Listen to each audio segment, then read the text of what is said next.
Oğlum bu bir kaza. Seni öldü bildik. Çoluk çocuk ortada kalmasın diye düşündük. Niye cesedime sahip çıkmadınız ha? Niye? Sınırda vurulana hiç sahip çıkılır mı? Hiç çıktık mı Barzan? Sen benim emanetime ihanet ettin. Ama ben yaralı da olsa elini getirmişim. Son bir kez görmek isterdim elini. Göremezsem ona benim bu cezayı hak ettiğimi söyle.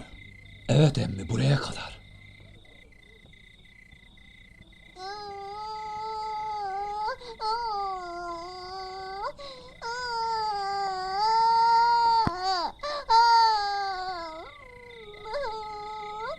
Niye namusuma sahip çıkmadın ha? Niye?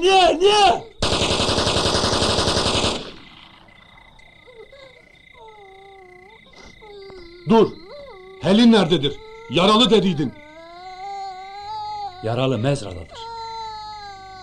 Ona ilaç gibi bir malzeme lazım. Aşağı köye inmeliyim. Sakın ha! Sizi herkes terörist biliyor. Hiç affetmezler ikiniz de. O zaman sen bile bilme burada olduğumuzu.